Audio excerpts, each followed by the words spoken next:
The witch hunt that you should be talking about is they caught President Obama absolutely cold, Tulsi Gabbard.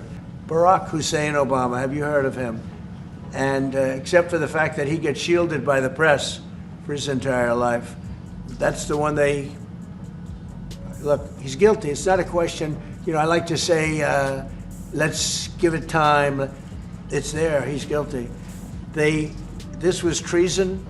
This was every word you can think of. Do you remember when they gave that speech, when he gave a speech on television, and everybody was like, this? Mm-hmm. And then they go, it kind of just went away. It was one of the most beautiful moments in modern American history. People really actually stood up and stopped a war from happening. Barack Obama's carefully manicured legacy just took a savage beating as Joe Rogan and President Donald Trump tore through it like a turbocharged wrecking ball.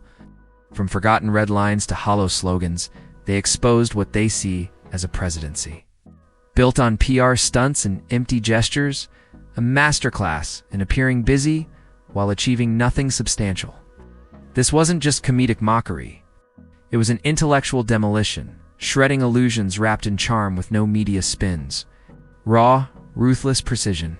Can I get a glass of water? I'm serious. I'm thirsty. Can I get a glass of water? This is not a prank.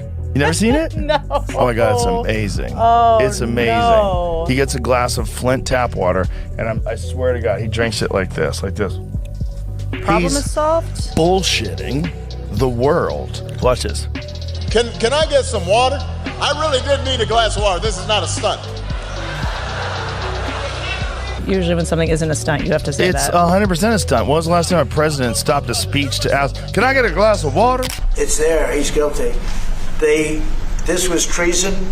This was every word you can think of. They tried to steal the election. They tried to obfuscate the election. They did things that nobody's ever even imagined, even in other countries. It's there, he's guilty. This was treason. Those, again, very strong words from the President of the United States. Nothing screams leadership like a man who disappeared faster than his own economic legacy. Barack Obama, who gave us 8 years of smooth speeches and frostier unemployment numbers, is back under the political flamethrower. And who better to light him up than Joe Rogan and the current president? Donald Trump, a tag team nobody asked for, but everyone's now watching. Together, they're torching the myth and leaving the hype in ashes. Barack Hussein Obama is the ringleader. Hillary Clinton was right there with him, and so was Sleepy Joe Biden. And so were the rest of them. Comey, Clapper, the whole group. And they tried to rig an election, and they got caught. And then they did rig the election in 2020. And then because I knew I won that election by a lot, I did it a third time, and I won in a landslide. Every swing state won the popular vote. But I won that all the same way in 2020. And look at the damage that was caused. Joe Rogan steps up first, peering into the rearview mirror of the Obama era and marveling at how a man could make mediocrity look downright poetic. Ow. Obama had a gift. He could read a teleprompter like it was Shakespeare, while real policies fell. Apart backstage like a disastrous off-Broadway flop, Rogan doesn't just crack jokes, he dissects the paradox. How can someone be so universally adored, yet leave behind a trail of half-finished hopes and questionable change? What? They would never do that. They would have water ready for him. No, you bring a fucking water on stage with you. You'd think a Nobel Peace Prize would come after delivering peace, not right before launching your first drone strike. But for Obama, timelines were more like polite suggestions. Rogan doesn't sugarcoat it. He sees a president who surfed a tidal wave of popularity while redefining the word underwhelming and the press.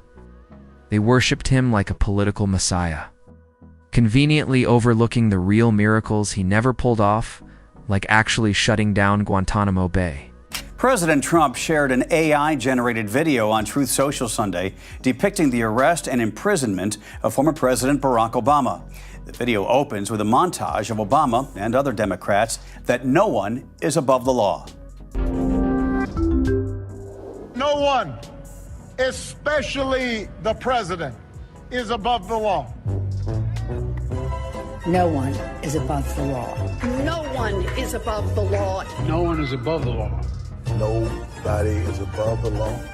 No one is above the law. Nobody is above the law. No one After that, the song YMCA kicks in as a fake video shows Obama getting arrested by FBI agents with Trump smiling beside him. He's then depicted in an orange jumpsuit sitting in a jail cell. Then comes Trump. Not the TV host, not the flashy entrepreneur, but the sitting president of the United States. And he's not here for polite conversation. He storms in like a wrecking ball draped in red, white, and your fired energy. If Obama was a branding exercise in charm and ambiguity, Trump is the blunt force reality check-in. He's brought receipts.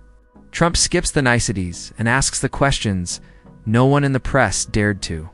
How does a man campaign on transparency? Then leave behind an administration tangled in red tape and surveillance programs that made the NSA blush? How does someone promise unity, yet spend 8 years dividing a nation with the subtlety of a wrecking crew? While Obama floated above criticism like a balloon in the Macy's parade, Trump grabs the mic and pops it with verbal darts. He mocks the idea that someone could tour the globe apologizing, give billions to regimes openly hostile to America, and still be hailed as a diplomatic genius. It's like handing your lunch money to the bully and getting a medal for generosity.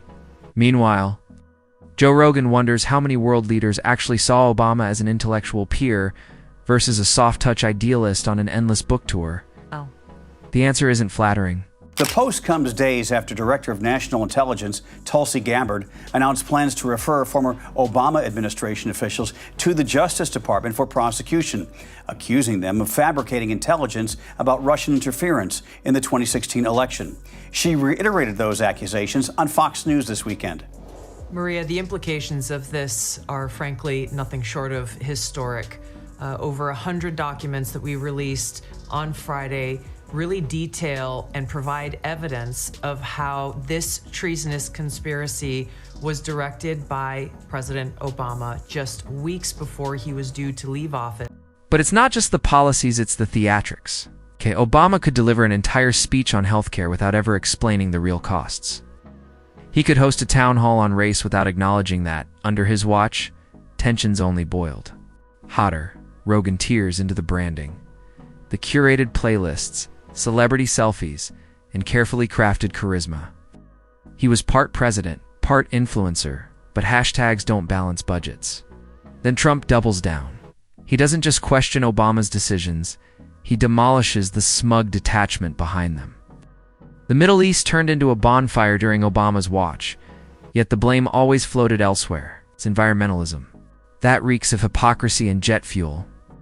And when it came to Silicon Valley, Obama welcomed big tech like an old friend, giving them a wink and a nod as they built the surveillance capitalism empire we're all stuck in today. With your support on November 5th, you know what's nasty to me? Michelle Obama. She was, ooh. I always tried to be so nice and respectful. Oh, she opened up a little bit of a box. She opened up a little bit of something. Oh, she was nasty. Ooh.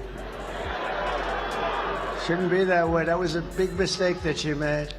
Trump, with zero filter and maximum conviction, breaks the fourth wall wide open. He asks how anyone can idolize a president whose administration spied on journalists, weaponized intelligence agencies, and pretended scandal-free was anything more than media cosplay.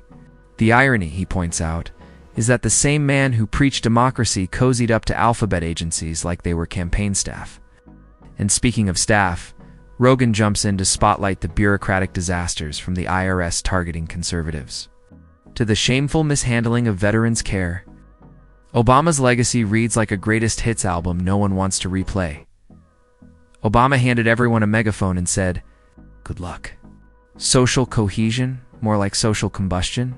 Everyone got a label, everyone got offended, and unity was traded for Twitter wars and campus protests. Then Trump drops the piece. The resistance leadership isn't about charisma, it's about results. While Obama delivered lectures on America's decline with a polished grin, Trump reminds everyone that decline is a choice and he's not choosing it. Love him or hate him, Trump doesn't mumble platitudes. He declares intentions. and bulldozes through whatever stands in the way. It's fun because things are actually happening. Very different than most of the time when people get elected. And I will shut down the federal Department of Education, and we will move everything back to the state. Most of the time when people get elected, they claim all these things when they're running for president. Then they get into office and not much changes. Individualize education and do it with the love for their children. And in fact, a lot of what they campaigned on, they don't practice at all. Great example is the Obama administration. The Hope and Change website had to be changed because there was a bunch of stuff in there about whistleblowers. No, I don't think Mr. Snowden was a patriot. I called for a thorough review of our surveillance operations before Mr. Snowden made these leaks. My preference would have been for a lawful, orderly examination of these laws. Protecting whistleblowers, which they didn't do at all. It was one of the worst administrations for whistleblowers. As the roast rolls on, Rogan likens Obama's handling of scandals to a magician's sleight of hand, fast and furious. Benghazi. The VA crisis vanished beneath the rug while the media fawned over his latest Spotify playlist. It was an era where spin sprinted miles ahead of substance, and Rogan doesn't let it slide for a second. Trump closes with a punch so sharp it leaves an echo. History won't be written by those who swooned over Obama's wardrobe, but by those who lived. Through the economic drag, foreign policy blunders, and bureaucratic mess he left behind. Charm doesn't rewrite numbers. The contradictions, the complacency, the carefully staged moments, they're all laid bare, like a badly lit photo op. And the story isn't over. There's still more to dig up, more to mock, and plenty more to question. It's when you peel back the branding, the speeches, and that trademark grin. What remains isn't hope. It's the hollow echo of promises never kept. And this roast, it's only just getting started. I authorize the Armed Forces of the United States to begin a limited military action in Libya in support of an international effort to protect Libyan civilians. As the flames of this roast blaze even hotter, Joe Rogan kicks open the next door like he's stepping into a haunted house of missed opportunities. He drags out the infamous red line in Syria, that magic marker of foreign policy failure. Obama drew it, wagged a finger, and then did absolutely nothing when it was crossed. Rogan mocks it as the political equivalent of threatening to walk your dog. Then sinking back onto the couch with a tub of ice cream, then there's the billions in. Cash flown overseas in the dead of night, a reverse heist movie sold as diplomacy. And what did America get in return? Promise so flimsy, it vanished quicker than Obama's campaign slogans? Trump rolls his eyes so hard you can almost hear the gears click. If trust were currency, Obama bankrupted the whole country trying to impress hostile regimes that laughed all the way to spinning centrifuges and broken deals. Give me some volume and go full screen. What you know now, do you wish you had a third term? You know what, if I could make an arrangement where I had a stand-in, a front man or front woman, and they had an earpiece in, and I was just in my basement in my sweats looking through the stuff, and then I could sort of deliver the lines, but somebody else was doing all the talking and ceremony, I'd be fine with that. We know he wasn't really running the country. Yeah. We used to think he was actually running the country, and now they're like, no, he didn't even see those executive orders. That was all auto-pen. Rogan keeps the fire blazing with a jab at Obama's legacy obsession, cracks that Obama was probably the only guy on earth who spent his presidency planning his presidential library before he'd actually accomplished anything worth remembering. It wasn't so much a term in office as it was an 8-year PR campaign propped up by media outlets acting like unpaid interns. Rogan laughs at how the press still treats Obama like he cured cancer and walked on water. Mind the fact that his administration couldn't even roll out a functioning healthcare website without it crashing like a college kid's laptop. During finals week, Trump never won for subtlety. Reminds everyone that what he inherited wasn't a clean slate, but a mess of barbed wire wrapped in diplomatic double talk. The media painted Obama as untouchable. When he'd actually built half the problems they later pinned on Trump, Rogan takes a breath and skewers the bizarre obsession with style over substance. Obama praised for his impeccable image, like the nation hired a GQ cover model to be commander-in-chief. Obama went on stage, and he roasted Trump. Donald Trump is here tonight. And one of the lines he said to Trump, he said, "I'm one thing that you'll never be, which is the president of the United States." Donald Trump has been saying that he will run for president as a Republican, which is surprising since I just assumed he was running as a joke. And you could see Trump in his head going, okay, I'm going to run now. That one moment where Obama was talking shit to him might be the reason why Trump was like, I'll show you. Rogan wonders how anyone could watch a man deliver poetic nothings while American manufacturing packed up and shipped overseas and still dare to call that leadership. If smooth talking were all it took to run a country, every TED Talk speaker would be president by now. Trump scoffs at the notion of leading from behind, a phrase so passive it might as well have been Obama's official motto. He wasn't guiding a nation forward, he was narrating its decline, a other world. Leaders flexed their power, Obama offered apologies. While adversaries pushed ahead, he built coalitions that couldn't even decide who was in charge. It was leadership by committee, and the result was global confusion served with a side of chaos. Joe laughs bitterly because when things got tough, Obama didn't calm the flames, he handed everyone a match with a speech. Trump! Without missing. A beat calls out the decline of the education system under Obama's watch. Fixing education, Trump says, takes facing reality, not reciting bumper sticker slogans at rallies. And as the two continue dismantling the golden statue of Obama's image, one brick at a time, it's clear this roast is nowhere near finished. There's still more to dig up, more illusions to torch, and far more history to unpack. Media tried to sculpt into a legacy. Rogan and Trump are shredding into confetti, one savage joke at a time.